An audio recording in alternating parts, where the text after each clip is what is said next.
Hello, everyone. This is Betsy Wurzel, your host of Chatting with Betsy on Passionate World Talk Radio Network, a subsidiary of Global Media Network, LLC. Our mantra is to educate, enlighten, and entertain. The views of the guest may not represent those of the host or the station. Folks, I am so excited about my guest today because I don't get too many male caregivers coming on as a guest, and I don't know why. But if you are a male caregiver and you want to come on my show, you just drop me a line, which my email is in the blog. So make sure you read the blog.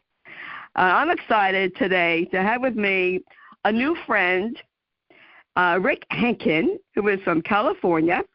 He is a husband, he's a father, he's a grandfather, a spousal caregiver to his wife, Sonia. He was the owner of businesses in art, real estate.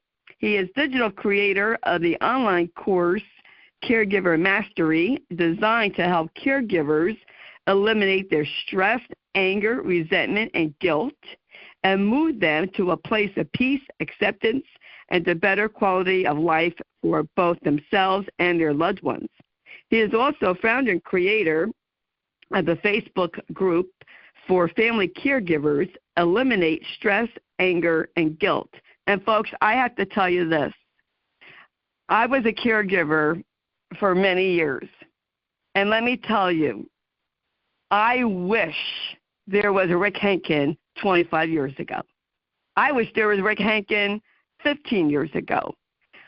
Rick gave me this course because he wanted my opinion, and I'll tell you, it is excellent.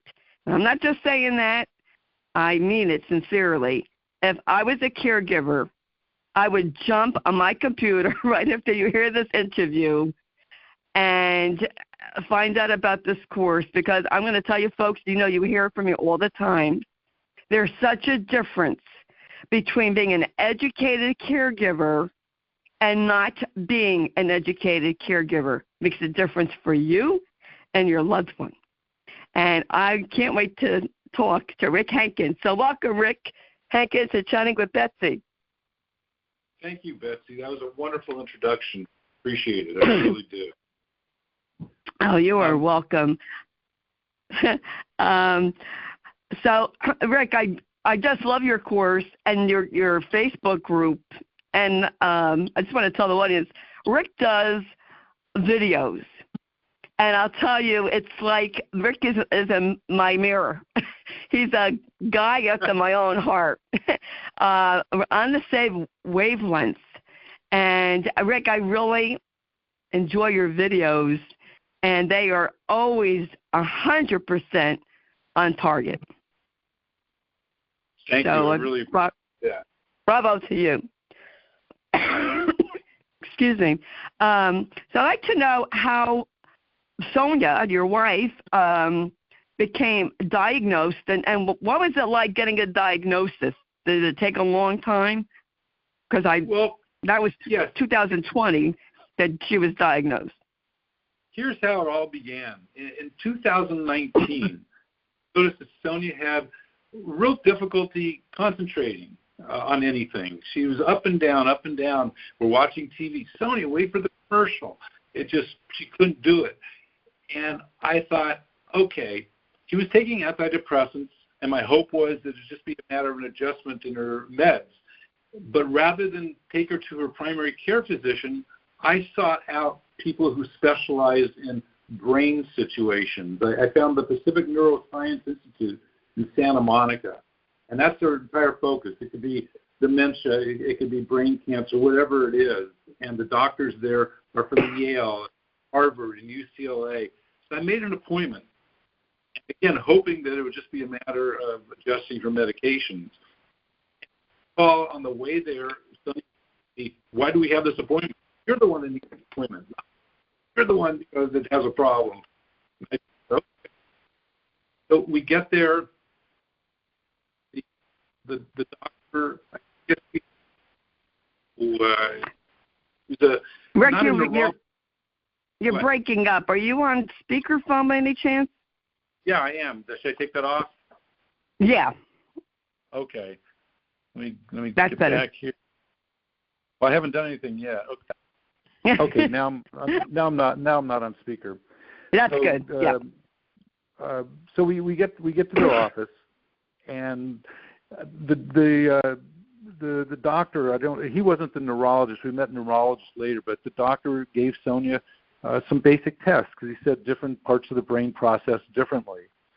So, repeat these words after me, and whatever. I mean, Sonia did fine until the final test, which a lot of people are familiar with, the clock test. Mm-hmm. And he asked her to draw a circle, which she did, draw the numbers on a clock, and then he said, draw the hand showing 10 to 11, and she couldn't do it. She just sat there and stared. And literally about 5 minutes went past, and we both started crying. I mean, I felt terrible. And that's when they decided, okay, there's a problem here. She had mild cognitive impairment. And they gave her several CAT scans over a few months because I was told that it's like a jigsaw puzzle to figure out what kind of dementia it is, because the dementia is a large umbrella. Right. And in January of 2020, she had an amyloid PET scan, and that's when they said it's Alzheimer's, and that's when she was diagnosed in January 2020 at the age of 65. So that was devastating to both of us. And yes, they had offered her a clinical trial, and I was supposed to keep track. The clinical trial dealt with behavioral changes with food, with exercise, with mental exercises. And I was supposed to keep track of all this, which was really impossible at that point with Sonia because she wasn't doing any of it. Food, for example, they were following the Mediterranean diet. All she wanted to eat was pepperoni pizzas. And I couldn't get her off of that.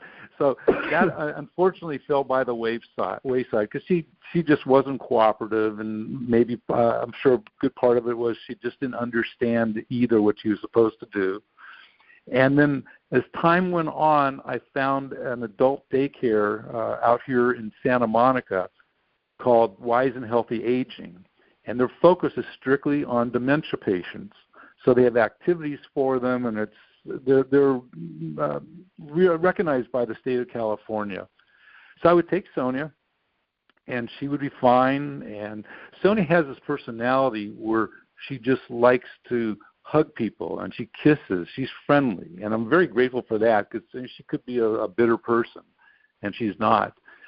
So she was going there, and then she developed, this is about 6 months later, what's known as Capgras syndrome, CAPGRAS, named after a French psychiatrist from the 1920s. And what it is an irrational belief that the person whose face she recognizes, which is me, is an imposter. And you can't shake that idea from them, whether you show them pictures or have other people say, no, he's your husband. It doesn't matter. We'd be sitting on the sofa watching TV, and all of a sudden she'd look at me and she says, where do you live? I want you out of here or I'm going to call the police. And she'd go next door and tell the neighbor about the strange man in her house. I'd take a walk for maybe a half hour, 45 minutes. I'd come back, and I'd find Sonia crying because she was wondering where I had been. She had forgotten all about what took place, and she just didn't know where I had gone. Anyway. Wow, that had to be difficult. It was, and it eventually turned. We live in a duplex where we have 3 kids, and one of our kids lives upstairs with 2 of his daughters. And Sonia, who used to be the most incredible grandma, down on the floor with the kids playing, let them dress her up, put on makeup, everything was about the granddaughters. Sonia became the mean grandma.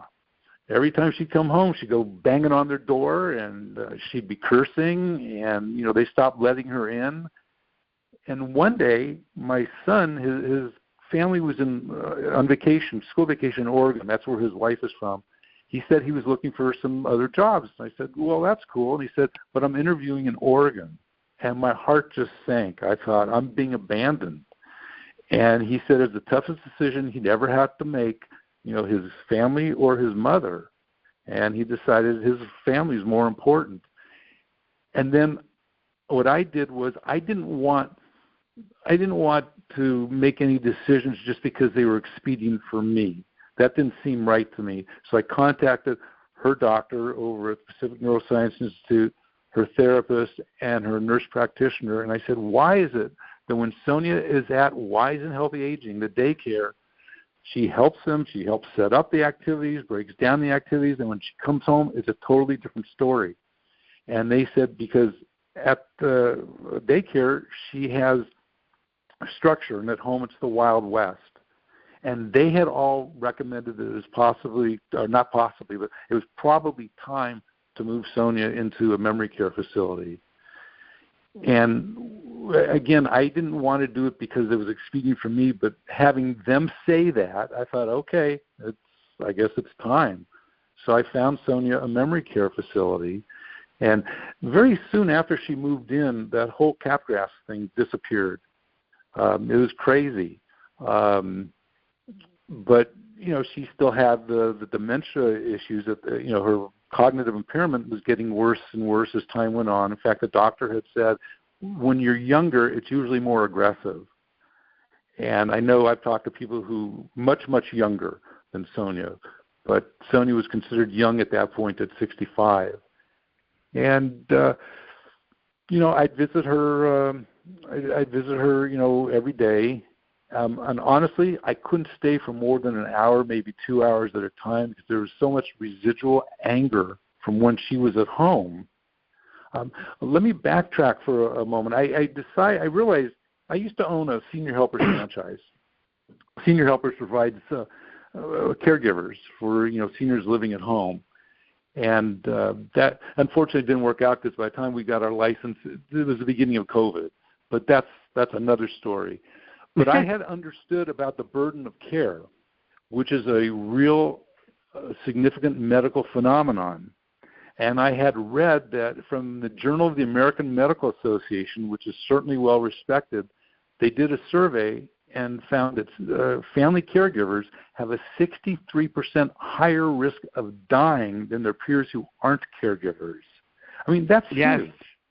That's just gigantic. And I don't think a lot of caregivers even think about that. Yeah, they're stressed or whatever, but they don't think that this is really making their health deteriorate, but it is. And I had decided I wasn't going to be one of those statistics. I wasn't going to let this disease take me down as well. So I started searching online for answers, figuring, well, this couldn't be a new issue for family caregivers. And all I found on website after website was the same basic information. Take a break, meditate, walk, find 15 minutes for yourself. And while it's all helpful information, none of it addressed the core issues of my feelings and my emotions, my stress, my anger, my guilt, my resentment.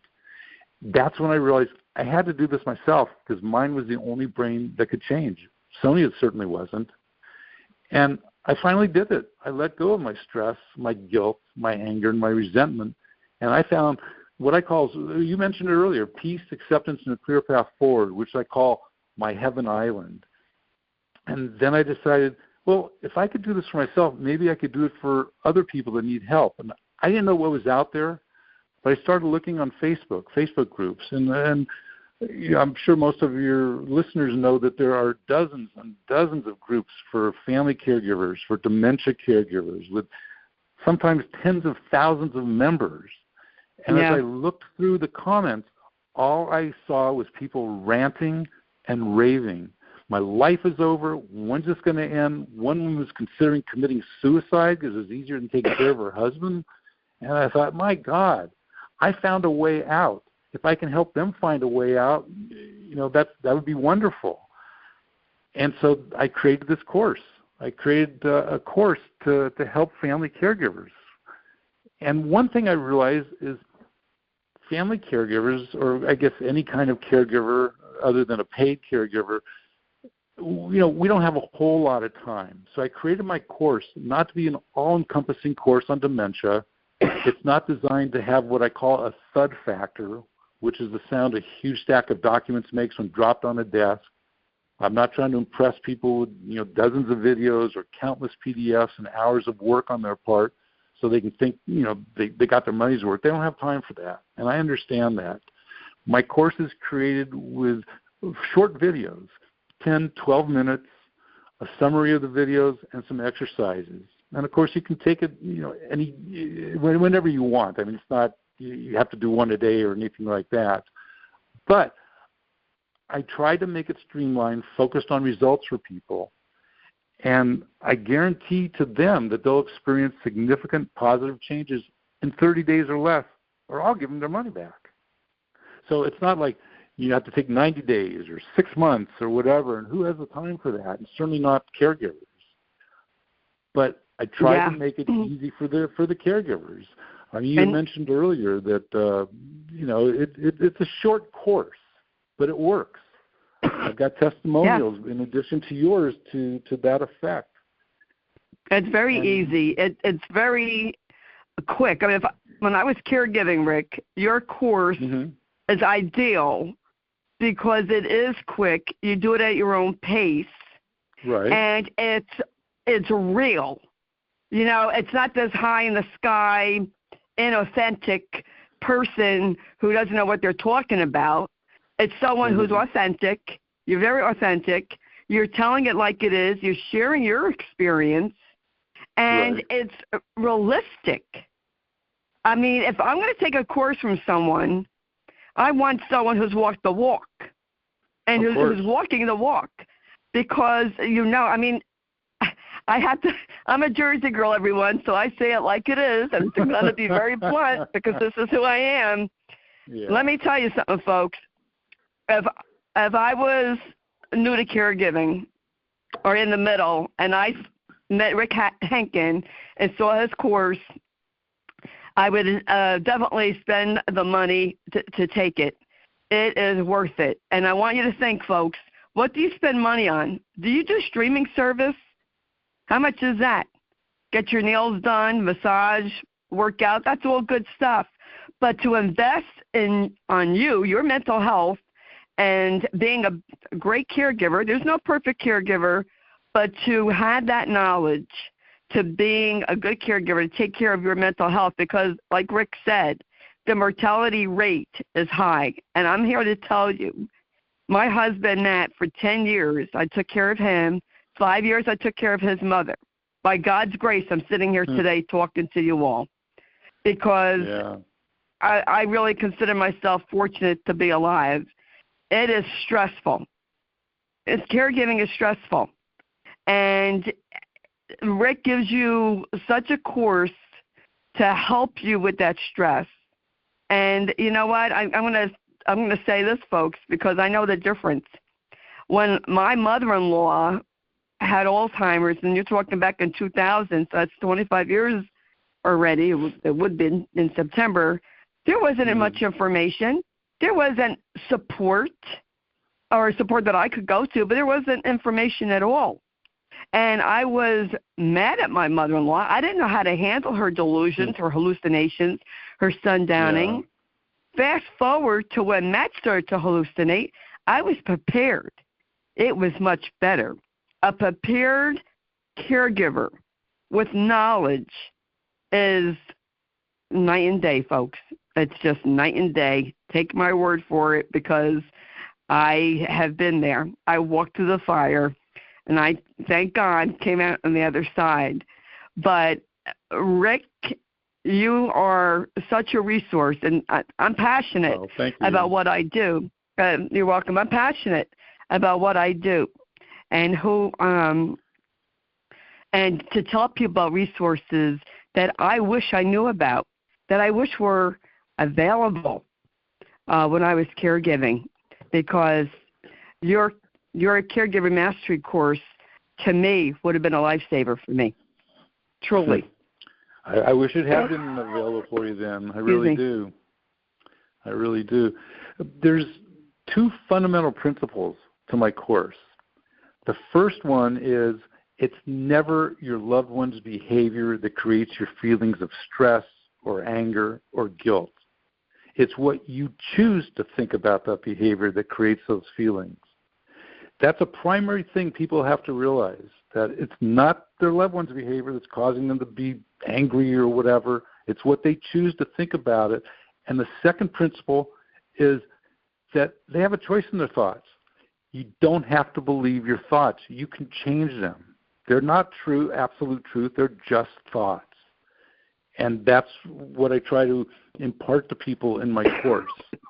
And yeah, it's an easy concept to understand, maybe more difficult, or definitely more difficult to put into effect. That's why the course exists. But it's so important. Look, like everybody who's probably listening to this, your loved one does stuff that annoys you. Sonia used to walk through the house and turn on all the water faucets. Now, I have a choice. I could yell at her and upset myself and watch my blood pressure raise. Or I could realize that none of it's going to matter anyway, whatever I say to her, so I just turn off the water faucets. It's just easier. Or she goes through the house and she tears papers out of books, pages out of books, and strews them all over. And for whatever reason, most of it's concentrated in the kitchen, their recipe book. So I just let her use that as her office, and I'll throw the papers away a few days and let her start all over. But those are things that you can't control. They're not doing it to you on purpose in any case. And I have to, everything I do, I look at how does getting upset serve me? It's more important for me, for my own health, not only for myself, but if I'm healthy, I can take better care of my wife. And that's the way I look at it. It's I every time, because look, I'm mindful enough, that I see myself starting to get upset when she's doing something, and I catch myself because I'm mindful. And because I'm able to catch myself, I can tamper it down and say, you know what, this is not that big of a deal. And the bottom line is when your loved one or my loved one is gone, how important are all these little annoyances? Yeah. That's not what you're going to look back and remember. One thing I have to stress to caregivers, we have an incredible role that a lot of people are not cast in. We can make our loved ones, the rest of their lives, joyful or miserable. It's up to us. And I, for one, am not going to look back with any regrets. I wish I would have said this, wish I would have done that. Because that day is going to come, and I don't want to be in that position. And I don't think anybody really wants to be in that position. So that's why it's important to look at things differently. Again, for your health and for the quality of life for the both of you. It's so important. Oh, definitely. Yeah, Rick, I'm going to send you a hug across the airwaves because you were in front of me. Thank you. I would hug you because you're right. I had an epiphany during that journey, and I think I got upset one morning at him, and I said, I can't get out of this house because, you're taking up so much time. And then I felt guilty. And, then I cried, and I felt guilty. And then it hit me that, you know what, no one asked for this. Matt doesn't want to be like this. Of course not. I'll eventually gain my independence. Matt will never gain his back. Right. And I went back and I apologized. And I said, you know what? I got to start putting myself in Matt's shoes, and this is what we have to do. We have to put ourselves in our loved one's shoes. How would we want to be treated? Exactly. And this is, this is why it's so important to have good sound advice and education. And when they start hallucinating, with my mother-in-law, I didn't know any better, so I would argue with her. With Matt, I just, went with it and, reassured them. And you become great improv actors. That's for sure. And I just love your videos, Rick. And I want to tell the audience, Rick does videos on Mondays and Thursdays. He has a YouTube channel. You can also see it in his Facebook group, and the link will be in the blog for the Facebook group, Caregiver Mastery on YouTube. And your video today, for instance, about humor, I think to myself, yes, You have to have humor. I developed a twisted, dark side of humor to survive, and sometimes you're laughing and crying at the same time because Matt, it was funny. Matt was the Sunday school teacher and a deacon, and one day we were in Boscov's department store. It was crowded. It was opening day, and my son Josh comes over and he's laughing so hard he's crying. I said, "What's the matter?" He said, "Daddy dropped the F-bomb." He said, "It's a cluster F in here." I cracked up laughing. Funny. And then Matt started to curse. Well, I'm not going to tell him not to curse because he's just going to curse anyway. Right, and then as he progressed, he would say, 1 minute he would say, "Oh, you and Josh are the best. You help me." And the next minute he would be cursing us out, telling us we don't do anything. What can you do? Nothing, what can you do but to laugh?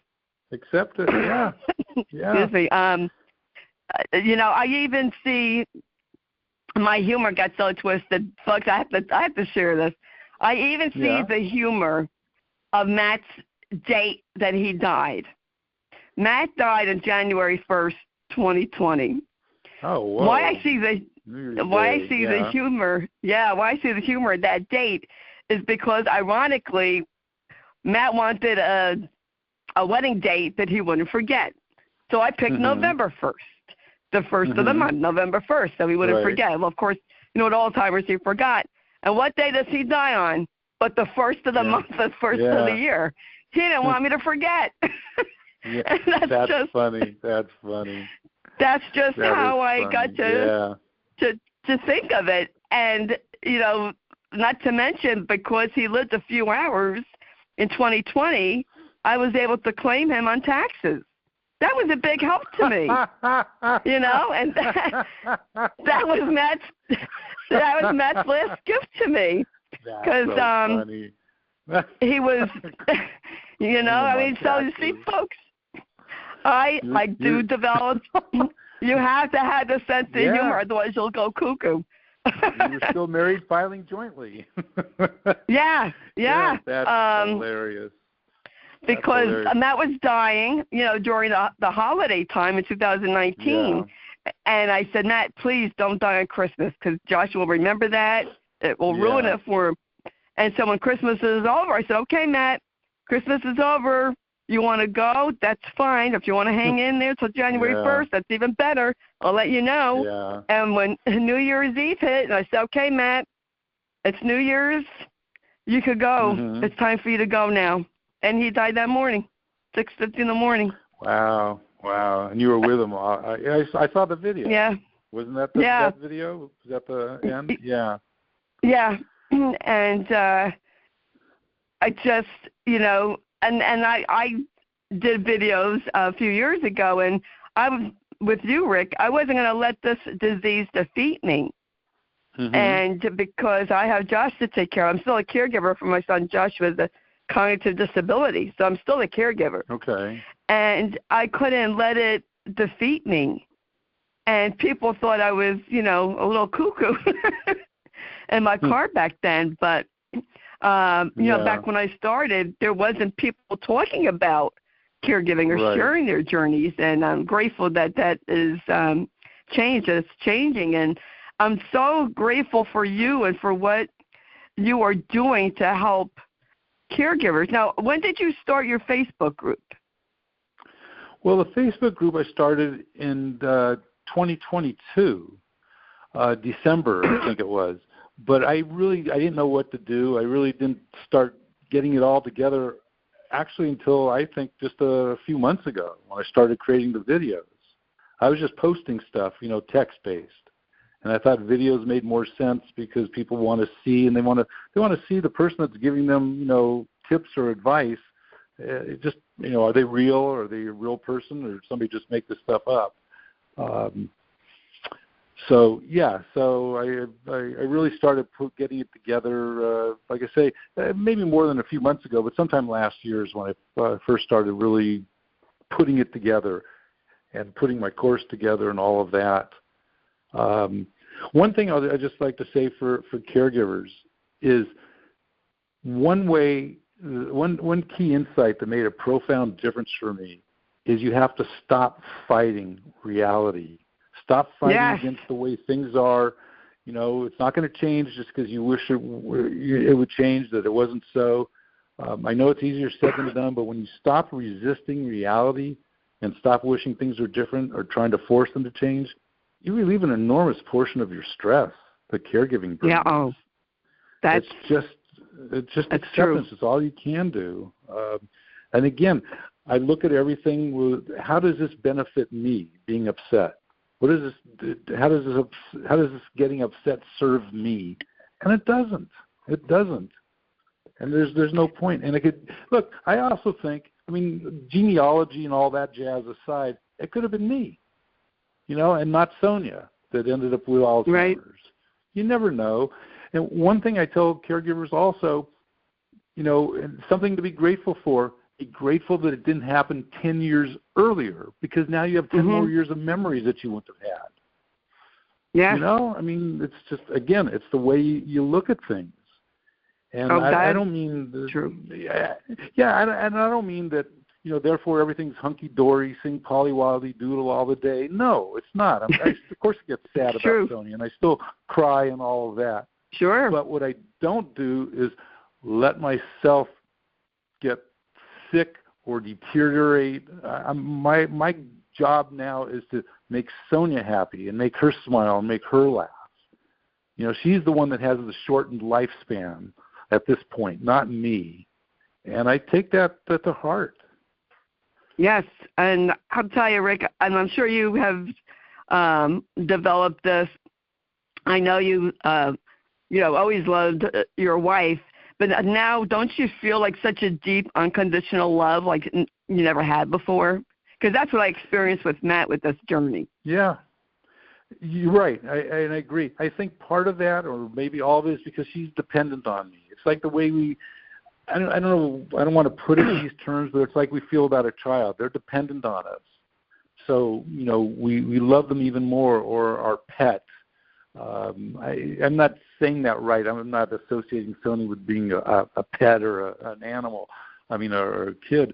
But, you know, because she's dependent on me, I feel even more responsible to do my best for her. Again, she didn't ask for this. She doesn't want this.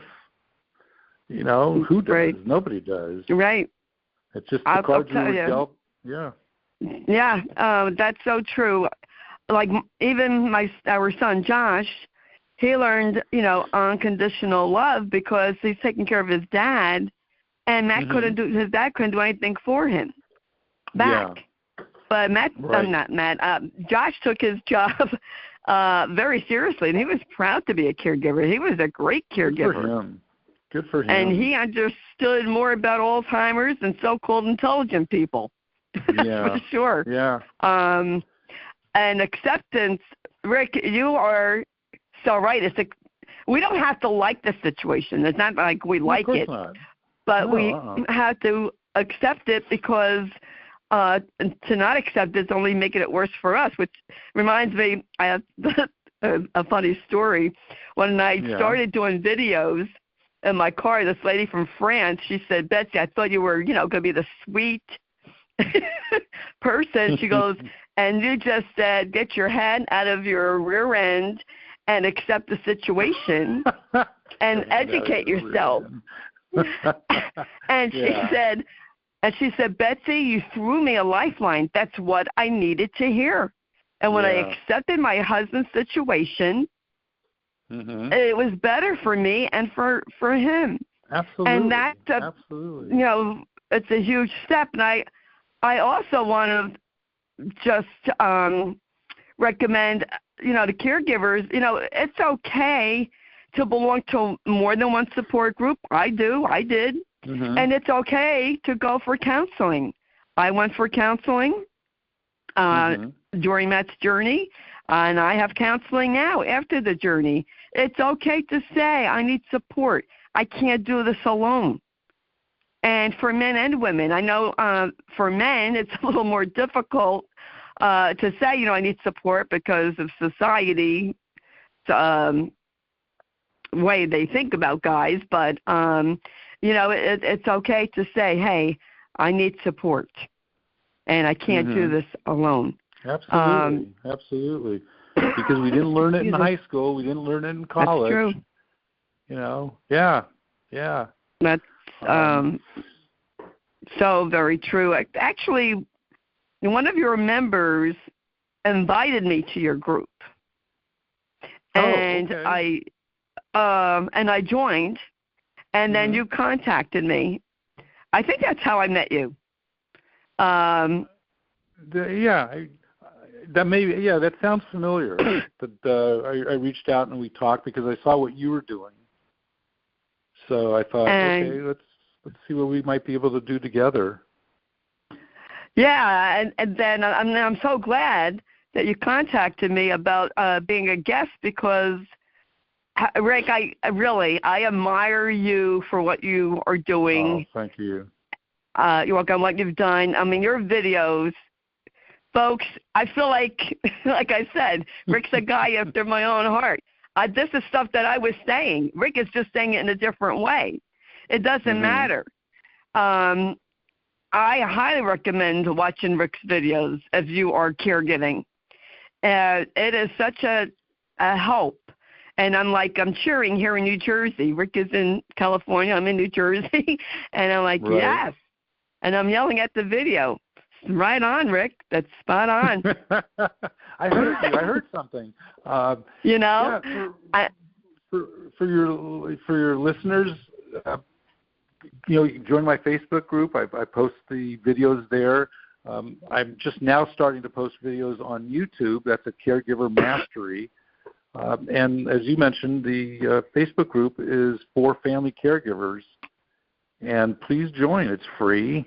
And one thing I did with my Facebook group, because I had seen so many other Facebook groups were the only thing people were doing was complaining, which is understandable, and I didn't want that. My About page on my Facebook group was about the group is for helping each other, not complaining and ranting and raving. We all understand that. We want to get beyond that. We want to get past that. So you really don't find that on my group. You find people offering advice to help other people, give tips, what they've tried, what's worked for them. I mean, everybody's journey is different. So there isn't any one-size-fits-all with caregiving, that's for sure. Yes. Your Facebook group, Rick, is that for any kind of caregiver? Yeah. It doesn't have to be dementia. Oh, that's good to know. Yeah, because when you're taking care of a family caregiver for whatever reason, there's going to be some differences in terms of the advice I may give. That, like, I've got a friend now. Her mother has cancer. Well, her mother still has her wits about her and all of that. So, a lot of my information may not apply, but it's the basic information like acceptance and things like that do apply. And finding any joy and connection you can still find with your loved one, and managing your own emotions. So the more general stuff will apply, of course. But yes, and it's open to anybody. I do.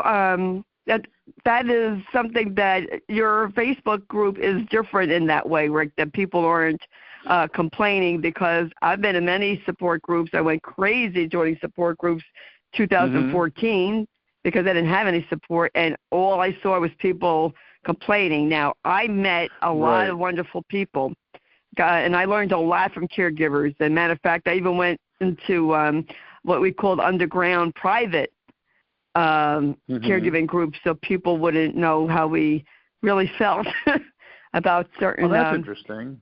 Okay. things with caregiving. And I have to say that some administrators in caregiving groups, they don't allow for education. You allow for education. That's amazing, isn't it? We're all on the same side. Yeah, I mean, and I want to thank you for allowing me to post shows in your Facebook group that will help caregivers, because I feel like we're in this together. Why can't I support you in what you do? And Right. I want to, help support and educate your members, like I want to do my own.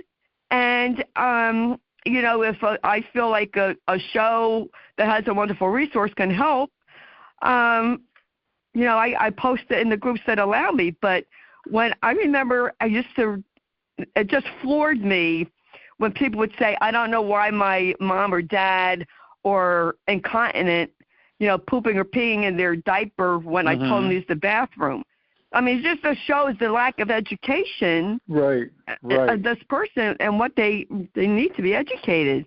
Or I even saw where people pounce on a caregiver because they have to place their mother or father, or their husband or wife in a facility. Why are I could never understand that. Why are you as a caregiver judging another caregiver? Because we all have different journeys, different situations, and not everyone can stay at home. If they can, you can handle it, fine. If they can't, there comes acceptance again, Rick, accepting that you can no longer give the care that your loved one needs. It's not failing on your part, it's the disease. And that's a hard pill to swallow sometimes. One of my videos was about making that decision about a memory care facility. And then once that decision is made, how to get the best care for your loved one at that facility. And just, again, for your viewers, my videos aren't long. They're 5-6 minutes, something like that. So you can easily digest it. You're not going to have to sit there and watch, on and on. But, it's a choice. I mean, Sonia was becoming disruptive to the family, which is the reason that decision was made. Like if my son is telling me he's going to move to another state and take his family with him, that's serious. And now Sonia's back at home, quite honestly, because we had long-term care insurance and it ran out. And I couldn't afford to keep her there. They can be expensive. And now that she's at home, it's great. She goes to daycare during the day. We've developed our routines, and it's much different. And I guess from the progression of the disease, she's calmed down a lot. I mean, she still doesn't have any attention span, but it's just, I don't know. I just feel like I just like having her home. I mean, the only reason at this point I would move her out is if it was medically necessary. But it was certainly necessary at the time I did it. That's for sure. Yes. And, I don't regret that. Oh, Rick, I love talking to you, and I really hope. You. Me as well. The audience. Thank you. Checks you out. All of Rick Hinkins' information will be in the blog that Jeannie White writes. Okay. And how you could contact Rick. How can they contact you? It will be in the blog. But what's your website? I don't have the website's just a landing page, quite honestly. But they can contact me at rick@forfamilycaregivers.com, FOR. So rick@forfamilycaregivers.com. And For Family Caregivers is the name of the Facebook group as well. So that's the way to contact me. And I've also decided I'm going to give away 10 free memberships to my course for the first 10 people that contact me and just mention this. I'm sorry. What do you call it, Betsy? Chatting with Betsy. Chatting with Betsy, and I'll offer the 10 free memberships to people who contact me. And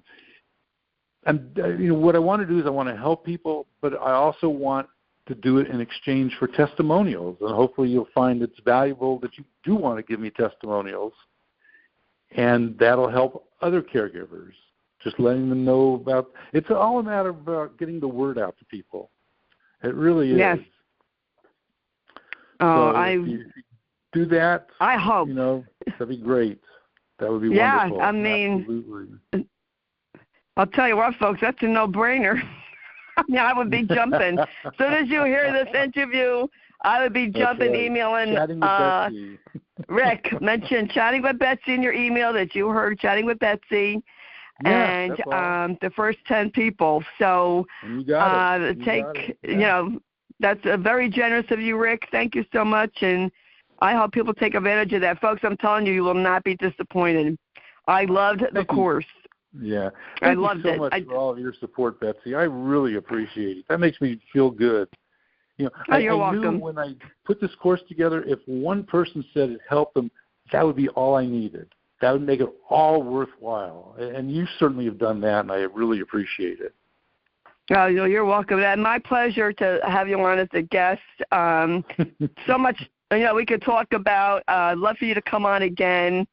Sure. It really is, folks, I do. I get passionate, and sometimes I sound redundant, and I really don't care because this is, who I am. And I'm telling you, I was a caregiver. I know the difference of being educated and not being an educated caregiver. It makes a difference for your loved one, for sure. How are you going to handle hallucinations? How are you going to handle when they progress? And, it does affect our health. And I believe that's why I have a chronic cough. I developed this chronic cough caring for Matt, and they have no idea why. So, but I'm lucky I'm healthy, as far as I know, otherwise. But, you have to take care of yourself as a caregiver. And, we could do a show on that. Self-care really is essential if you want to live and enjoy life after caregiving. And I just get excited. But, Rick, I so enjoy talking to you. I know you're passionate. Oh, thank you. I know you care about people. You're welcome. And I really hope folks check out the Facebook group, which is called, here it is, Family Caregivers. Yeah. We're family caregivers. Eliminate stress, anger, and guilt. And I'm a member. May not participate because I'm busy, but it's a great group. That's fine. And, That's fine. And really watch Rick's videos. They're short, they're to the point, they're powerful, and they're helpful and informative. Thank you so much. You're welcome. I really enjoy watching them. And I'm thinking, and I tell you this, Rick, I hope people watch this. I really hope people watch this to help themselves.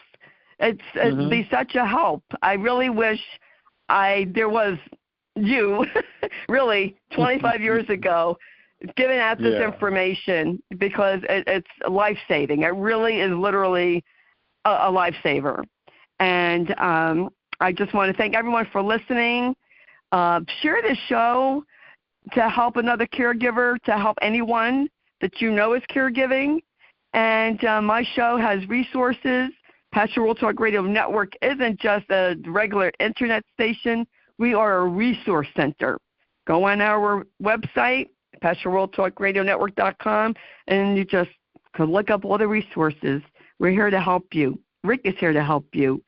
And I just want to say, if you don't already subscribe to Chatting with Betsy, I don't know what you're waiting for. It's for free. I'm on Spotify, Spreaker, Apple, Amazon Music, to name a few.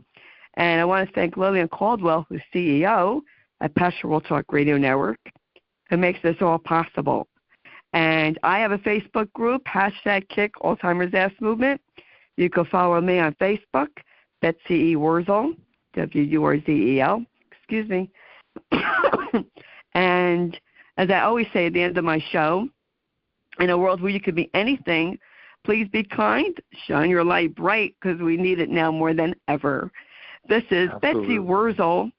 Thank you. This is Betsy Wurzel. You're a host of Chatting with Betsy on Pastor World Talk Radio Network, a subsidiary of Global Media Network, LLC. Chat with you soon. Bye-bye now.